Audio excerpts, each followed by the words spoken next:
नमस्कार दोस्तों, मैं हूं मुक्ता दीक्षित एस्ट्रोलॉजर।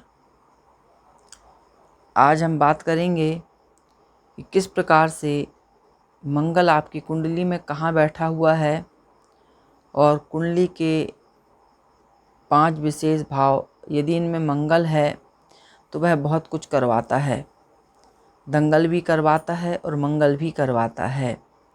मंगल पराक्रम, पौरुष, सफलता, उच्च पद, मान, प्रतिष्ठा आदि भी देने वाला ग्रह होता है और बड़े से बड़े पदों पर ले जाने वाला आईटीसी जो सेक्टर रहते हैं, आईटी के उन सेक्टरों में ले जाने वाला, ऐसे बड़े बड़े टेक्निकल कामों में भी मंगल जो है विशेष अपना योगदान निभाता है।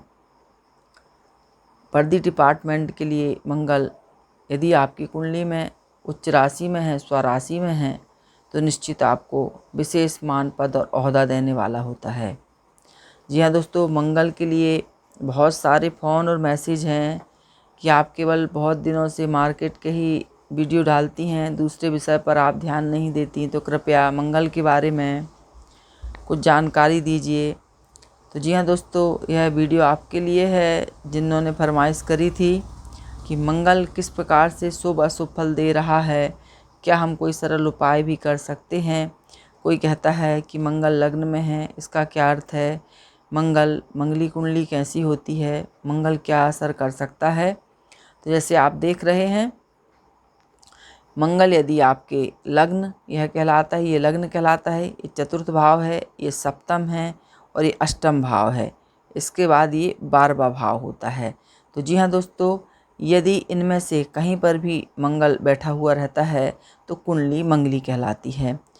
लेकिन मंगल यदि अपनी स्वराशि उच्च राशि में रहता है तो कुछ अलग फल देता है। नीच राशि कर्क होती है, इसमें रहता है तो निम्न श्रेणी के नीच प्रकार के फल प्रदान करता है। कई बार जुआड़ी, शराबी आदि भी बना देता है और अनेक प्रकार की परेशानियां उत्पन्न कर देता है। नीच का मंगल शारीरिक अस्वस्थता दे देता है। अनेक प्रकार से जैसे भी आपकी कुंडली में ग्रह स्थिति बनी रहती है, उस प्रकार का प्रभाव हमको देखने को मिलता है। तो जी हाँ दोस्तों, कुंडली के अनुसार अब हम सबसे पहले लग्न के बारे में विचार विमर्श करते हैं। यदि लग्न में मंगल है तो क्या फल हो सकता है। यदि कुंडली के लग्न में मंगल रहता है तो भाई जो रहते हैं दुखी होकर के बीमार रहते हैं, शत्रु आपके अधिक प्रबल रहते हैं, लकड़ी, फर्नीचर आदि से आपको लाभ के योग बनते हैं। नौकरी में जो है 28 वर्ष के बाद भाग्योदय की जो है वृद्धि होती है और तरक्की मिलती है। लेकिन शनि और मंगल का यदि आपकी युति, दृष्टि और प्रभाव बना हुआ है तो शारीरिक कष्ट के योग बन सकते हैं। दुर्घटनाएं, अग्निजनित दुर्घटनाएं आदि भी हो सकती हैं। और लग्न में भी मंगल है तो वह मंगली कुंडली कहलाती है।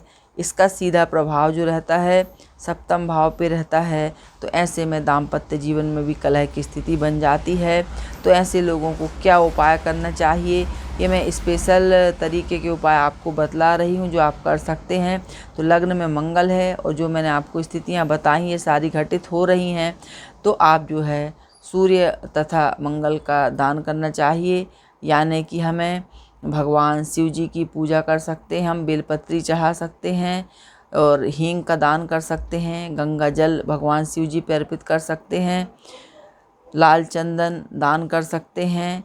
और मंगलवार के दिन जो है हम बेलपत्ती, हींग, गंगा जल, लाल चंदन और लाजवंती जो एक प्रकार का वृक्ष पौधा रहता है, उनकी जो जड़ रहती है या उसकी पत्तियां ला करके पानी में मिला करके स्नान करने से मंगल के प्रभाव कम होते हैं।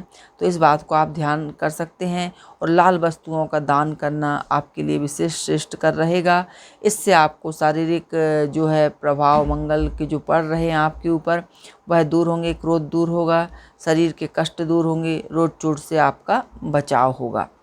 अब हम देखते हैं कि यदि मंगल आपकी कुंडली में चतुर्थ भाव में बैठा है तो क्या स्थिति बन सकती है। तो चतुर्थ भाव में जब मंगल होता है तो पत्नी से कष्ट होता है, वियोग होता है, हानि उठानी पड़ती है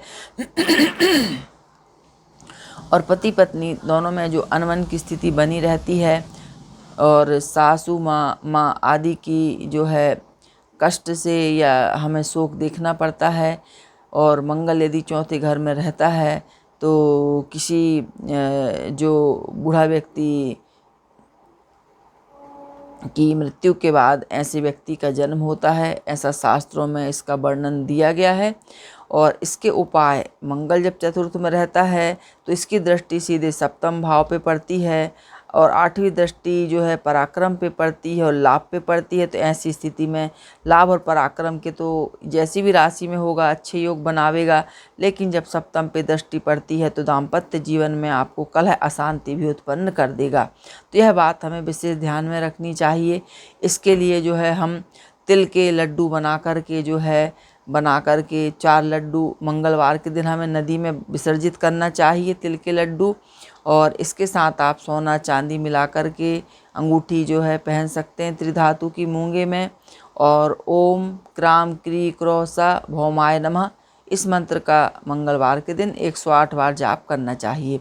ऐसा करने से जो है अनिष्ट का जो है दूर होते हैं, मंगलिक योग जो बने हुए हैं वे दूर होते हैं, शारीरिक चिंताएं दूर होती हैं और कार्यों में मन लगता है। तो ये जो आपको मैंने बतलाए हैं उपाय, ये आप आसानी से कर सकते हैं। इसके बाद जो है यदि सप्तम भाव पे मंगल रहता है तो मंगली कुंडली तो होती ही है, साथ ही हमें दाम्पत्य जीवन में भी अनेक प्रकार की कार्य व्यापार संबंधी परेशानियां उठानी पड़ती हैं। कई बार मंगल नीच का हो जाता है सप्तम में या फिर मकर राशि में हो जाता है, तो ऐसे में पत्नी कई बार दुस्वभाव की मिल जाती है या फिर उच्च राशि में है तो एक से अधिक विवाह के योग बनते हैं, तलाक तक की नौबत आ जाती है। तो जी हाँ दोस्तों, ऐसी भी स्थितियां बन जाती हैं मंगल के सप्तम में रहने पे और दूसरे ग्रहों के साथ युति बन जाती है तो ऐसे योग और मजबूत हो जाते हैं। तो ऐसी स्थिति में जो है हमें मंगल के लिए विशेष शांति उपाय, लाल वस्तुओं का हमें अवश्य ही दान मंगलवार को करना चाहिए। और लाल वस्तुओं के साथ ही यदि आप विवाहित हैं तो हर दिन सुंदरकांड की 5 या 3 जो दोहे रहते हैं इनका पाठ हमें करना चाहिए। यह दाम्पत्य जीवन में सफलता प्रदान करते हैं और कलह अशांति को दूर करते हैं। ये उपाय आप कर सकते हैं। अष्टम में यदि मंगल है तो यह मंगल भी जो रहता है खराब असर करता है, रोग चोट दुर्घटनाएं देता है, अकस्मात हानि दे देता है, जीवन को अचानक बड़ी परेशानियों में डाल देता है जिस भी राशि में बैठा रहता है उसके अनुसार। तो ऐसे में अग्नि भय, दुर्घटनाएं, अपयश की प्राप्ति होती है, पत्नी को कष्ट हो जाता है या पति को कष्ट हो जाता है जिसकी भी कुंडली में रहता है तो, और अनेक प्रकार के कष्ट हमें भोगने पड़ते हैं। तो ऐसी स्थिति में हम जो है मंगल के शुभ फल प्राप्ति के लिए सबसे अच्छा उपाय है माता पिता और गुरु और ब्राह्मण के सुबह शाम जो है चरण स्पर्श करना।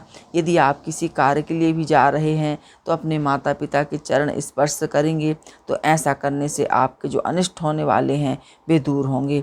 तो यह छोटी सी बात ज़रूर ध्यान में रखें।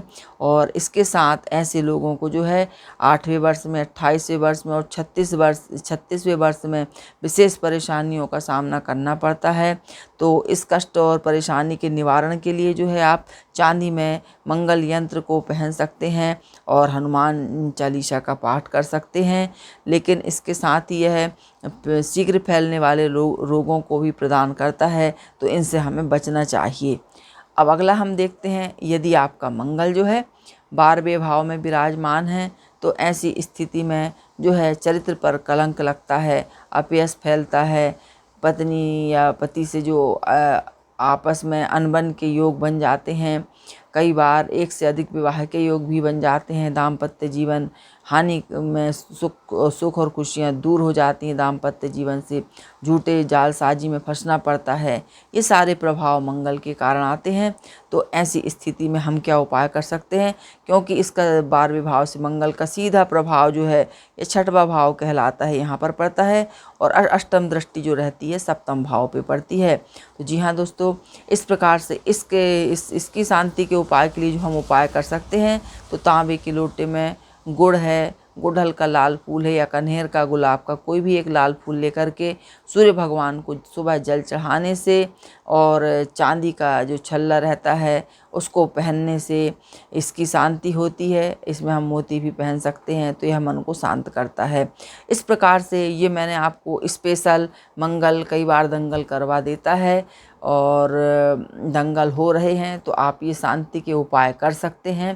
तो जी हाँ दोस्तों, यह था मंगल का स्पेशल फल और बहुत ही सरल उपाय जो आप कर सकते हैं। आप कुंडली मिलान करवा सकते हैं, अपनी जन्म पत्रिका दिखवा सकते हैं, शेयर मार्केट के एस्ट्रोलॉजी के बारे में जान सकते हैं। तो इस प्रकार से आप सभी कार्यों के लिए, एस्ट्रोलॉजी से संबंधित कार्यों के लिए हमारे कार्यालय के दिए हुए नंबर पर संपर्क कर सकते हैं। वीडियो अच्छी लगी लाइक शेयर सब्सक्राइब जरूर कीजिए। धन्यवाद।